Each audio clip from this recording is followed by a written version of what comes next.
یو کس وایي چې د جمعې په ورځ باندې به موږ د مونځ نیت څنګه کوو؟ داسې وایه نویت ان اصلي صلاة الجمعه لله تعالی، د جمعې مونځ کوم د الله دپاره.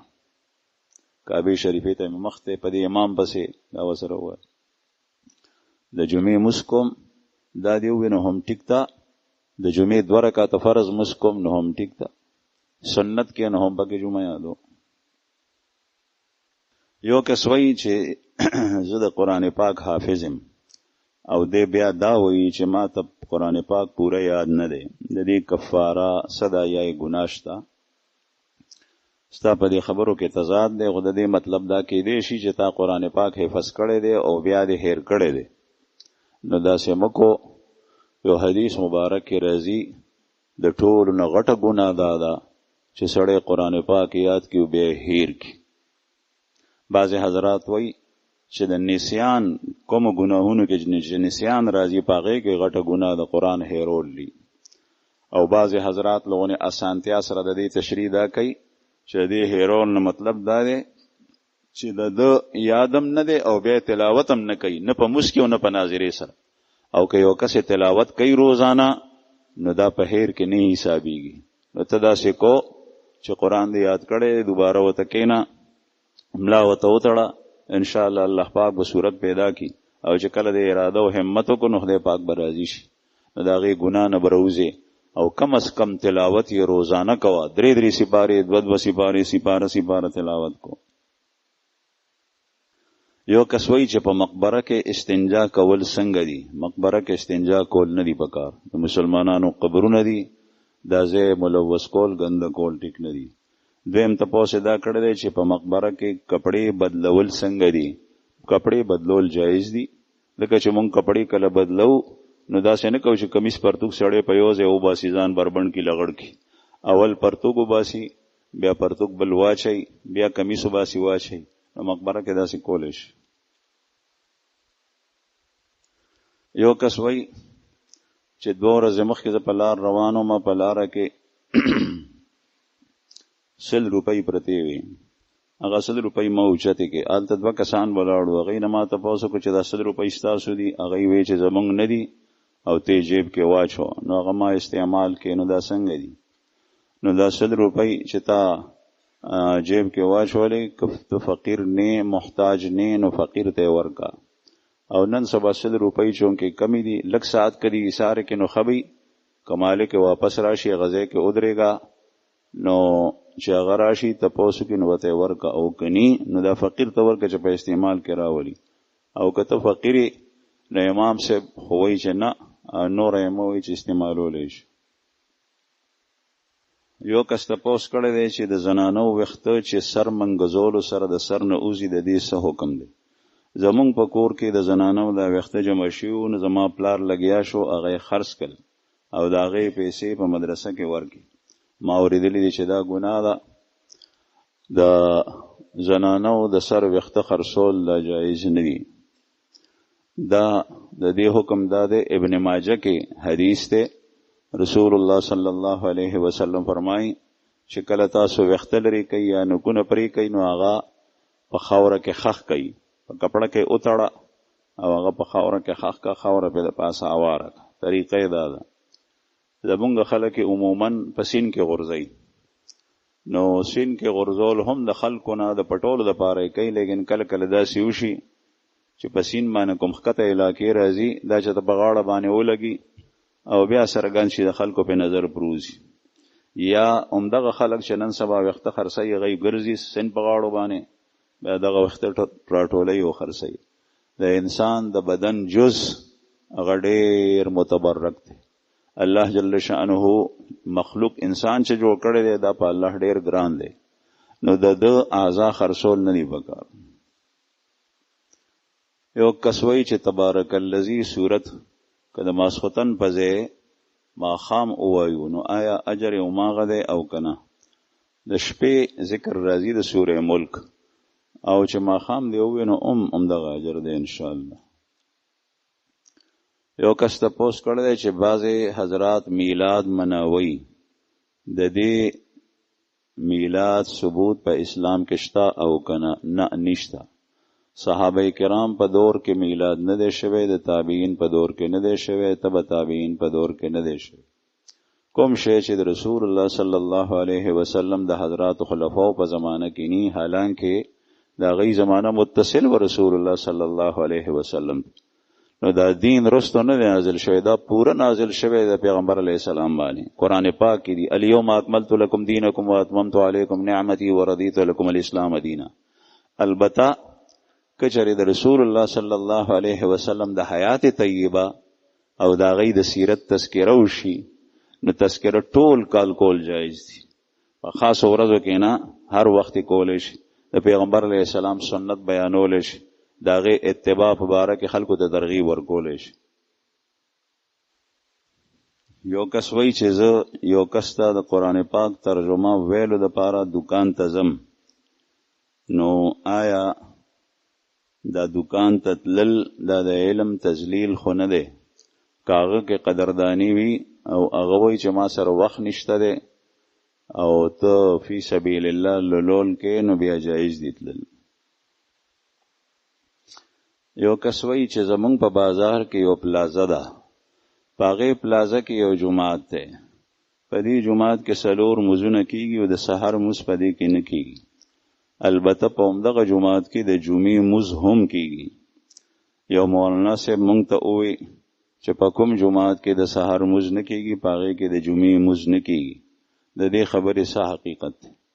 جواب دا دی چې په دې کې د جمعې مز کیږي. د جمعې د مز د پاره ټول مزونه په یو جماعت کې کول لم شرط نه دی. البته په ابتدا کې دا سیوا چې په علاقه کې به جامع مسجد یو او نورو مزونو کې به پنځګانا مزونه کېدل او د جمعې مز به یو جماعت غټ جماعت کې کېدو، نو طریقه دا سه پکار و. لیکن علماو اجازت ورکړې ده چې هر جماعت کې جمعه کې دي شي، او چې کومه علاقه کې په جمعاتونو کې جمعه کېږي، نو په هغه علاقه کې دا مصلا ده، دا چې کوم ذکر کړی دی په دې پرچې کې، په پلازه کې جمعات مصلا ده، وقف جمعات نه ده، نو په دې کې مسکیږي د جمعې. د دین علاوه که عام ځای کې یو سړی د جمعې مسکی نه هم کېږي، مثلا پېښور ښار کې د جمعې مزونه په جمعاتونو کې کېږي او د څه د وجې نه 3 کسان 15 کسان 10 کسان جماعت جمع سره مز د جمعې ته نه پاتې شو او هغه د جمعې مز بل ځای کې کوي، نو کولی شي. یو کس وایي چې سرکاري نوکری که چاته نه میلاویږي او د رشوت ورکي حکومت ته یا هغه ادارې ته او په رشوت باندې دا نوکری ترلاسه کړي، نو داسې کېدی شي او که نه؟ نو جواب دا دی چې نه، رشوت حرام دی. د نوکری د حصول لپاره ته رشوت نشي ورکولی. البته بعضې ځایونو کې رشوت سره د حرمته هغه کس ته اجازت دی. مثلا هغه دی چې ستا حق واجبي وي، ستا ځمکه ده، په هغه ځمکه باندې چا قبضه وکړه او تا ته جج په عدالت کې وایي چې ما ته 2 لکه روپۍ راکړه، دا 10 کناله ځمکه به زه تا ته درکړم، دا 2 لکه روپۍ تا نه په رشوت کې اخلي. که چېرې ته 2 لکه روپۍ نه ورکې، نو تا نه ټوله ځمکه ځي، هغه دا څرګند رشوت اخلي. بل ځای ته ملاړې، بل ځای ته ملاړې، دغسې څوک نه درکوي ستا لاس کې. نو دی وخت کې ته دې 2 لکه روپو ته حرام ګوره، رشوت ورته وایه، سره د هغې ورکه، لیکن چونکې دا ځمکه ستا حق دی، نو د دې حق د وصولولو لپاره یې ورکولی شي. نوکري چې ته کله نوکر نه، دا ستا حق نه دی، چې حق دی نه دی، دې لپاره رشوت نشي ورکولی.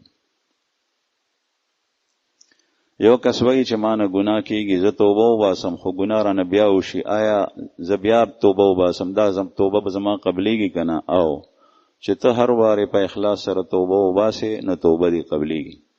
او د توبې د اخلاص د توبې شرایط دا دي چې څه وخت ته توبه وباسې، نو دغه وخت کې ته په زړه کې دا وایا او الله جل جلاله سره وایي چې یا الله دا چې ما نه شوي دا ګناه ده، زه دې ته زه دا ګناه ګڼم او بد وته ګورم، زه پیمانه یم په دې باندې.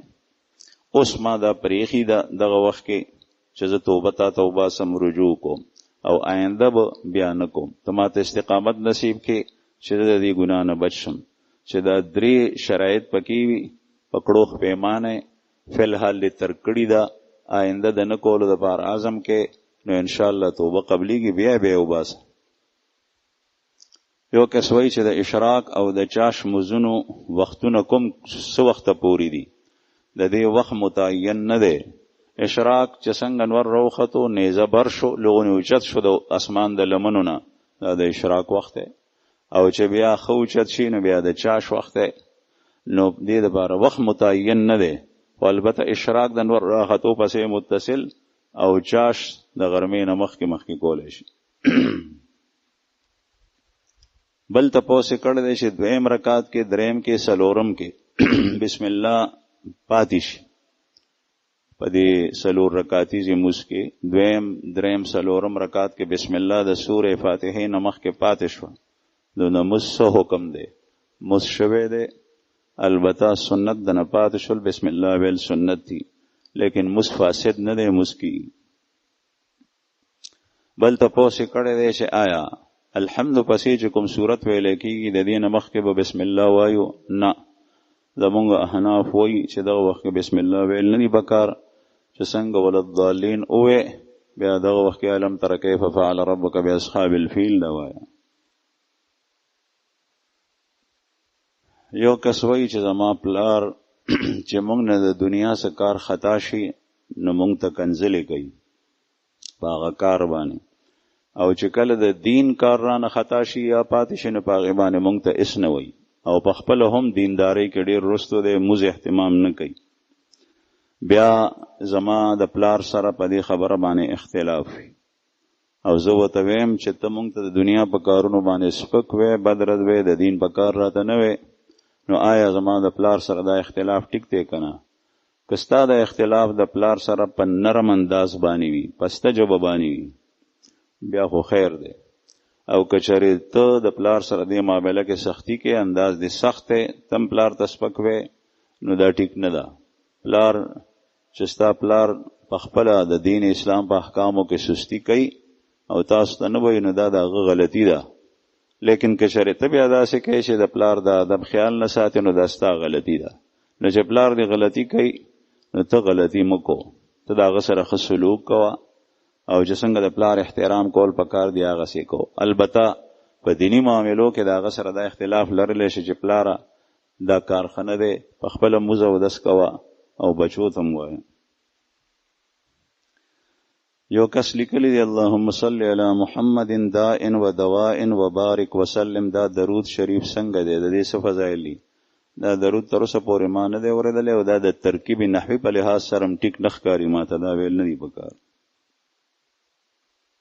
یو کس وایي چې یو سړی دی هغه واړه بول وکل او په لاسو باندې د وړو بولو ساس کې او قطره نشته دی، دی په دې لاس باندې خوراک کولی شي او که نه؟ خوراک کولی شي لیکن ښه نه ده. ترمذي شریف کې حدیث دی، رسول الله صلی الله علیه وسلم لاس وینځل او وی فرمایل چې اے کراش دا چې او دسته د هغه چا چې څوک خوراک اخري، د خوراک نه مخکې د خوراک نه پس لاس وینځل پکار دي، او که چېرې چا اونې وینځل نو ګناهګاریږي نه، داسې کول خلاف آداب. یو کس وایي چې د وتر سره د تهجد څو رکعاته مونځ افضل دي، او که وتر پاتې شي نو د هغې قضا څه وخت کول پکار دي؟ وتر دې وخت کې پېشمني ته مؤخر کول نه دي پکار، وتر د ماسخوتن مونځ سره متصل کوئ، ځکه چې عام په معاشره کې د خلکو دا عادت جوړ شوی دی امخت چې د وخته نه وده کېږي، نو بیا پېشمني دې پام نسی، وتر هم ترې نه پاتې شي، او وتر واجب دی، دا قضا کول ګناه ده. وتر ماسخوتن سره متصل کو، او چې تهجد کې نو تهجد 8 رکعات هم شته، 12 هم شته. بخاری شریف کې د عبدالله بن عباس صاحب حدیث دی، په هغې کې 12 رکعات دي، او د ام المؤمنین حضرت عائشہ رضی الله عنها روایت په بخاری شریف کې دی، په هغې کې 8 رکعات دي. بهرحال چې سجدې څومره ډېرې وي دومره اجر او ثواب ډېر دی. یو کس وایي چې زمونږ د کور د بجلۍ په میټر کې څه مسله ده، او زما ورور هغه ټیک کوي نه، او هغه بجلۍ والا ده، د هغې پیسې ورکوي، دا څنګه ده؟ دا ترتیب غلط دی. بجلۍ والا میټر ریډر ته چې پیسې ورکوي نو هغه د هغه جیب ته ځي، او بجلي چې کوم دی نو هغه د ټول قوم ده، نو دا د قوم شی غصب کول لی، پیسې بل چاته ورکول لی. دا طریقه غلطه ده. میټر سمول پکار دی، او کچری میټر والا ته تا ویلی هغې نه سموي نو بیا د هغې قصور دی، ګناه ده.